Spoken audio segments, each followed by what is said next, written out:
नमस्कार मित्रांनो ठरलं तर मग मालिकेच्या आजच्या भागामध्ये सुरुवातीला आपल्यावर लक्ष ठेवण्यासाठी प्रिया सर्व घरातल्यांना त्रास देत असल्याचं सायलीला जाणवतं.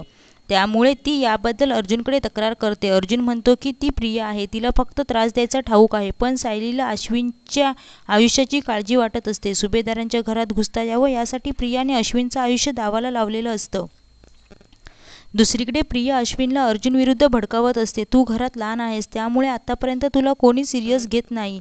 प्रत्येक वेळी सर्वजण अर्जुनचा शब्द मानत आले. या घरात असंच होत राहिलं तर आपल्या दोघांना कोणीच भाव देणार नाही, अशा गोष्टी ती अश्विनला सांगते. त्यामुळे अश्विनसुद्धा तिच्या शब्दात येतो. यावेळी तो अर्जुन दादावरून थेट अर्जुन अशी एकेरी नावाने हाक मारतो. यापुढे त्या अर्जुनचं घरात काही चालणार नाही असं तो प्रियाला निक्षून सांगतो, ज्यामुळे प्रिया मनातल्या मनात खुश होते. प्रिया अश्विनसोबत प्रेमाचं नाटक करते.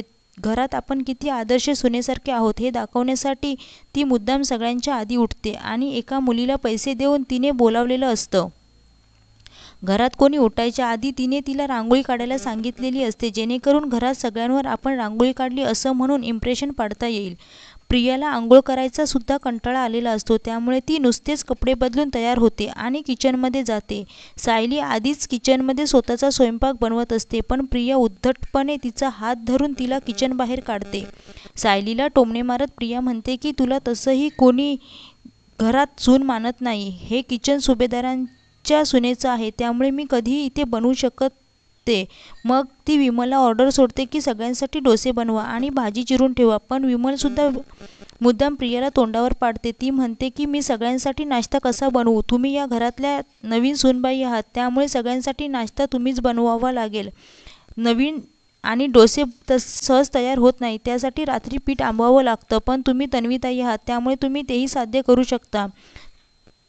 मी तुम्हाला अजिबात डिस्टर्ब करणार नाही असं म्हणून ती किचनमधून पळ काढते. त्यामुळे सर्व कामं प्रियावरच पडतात. दुसरीकडे अर्जुन आणि सायली केसचा एक एक धागा जोडून पाहत असतात. प्रिया सतत आपल्या रूमवर लक्ष ठेवून आहे हे सायलीला माहीत असतं, म्हणून ती एक कल्पना करते. पुराव्याच्या बोर्डवर पाठीमागे तिचे आणि अर्जुनचे सर्व फोटो लावून ठेवते, त्यामुळे जेव्हा गरज असेल तेव्हा तो बोर्ड उलटा करून सर्व पुराव्यांवर काम करता येणार असतं. सायलीची ही भन्नाट कल्पना अर्जुनला फार आवडते, पण नेमकं अर्जुन सायलीचं काहीतरी कौतुक करतोय हे प्रियाला ऐकते. अर्जुन आणि सायली नक्कीच केसवर काम करत असणार आणि जर का मी या घरात असून सुद्धा हे पुरावे शोधण्यात यशस्वी झाली नाही हे मैपतला समजलं तर तो जीव घेईल असा विचार करून प्रिया घाबरते. काही झालं तरी सायलीला ही केसपासून दूर ठेवावं लागेल असं म्हणून ती कल्पनाच्या रूममध्ये जाते आणि सायली विरुद्ध तिचे कान भरते.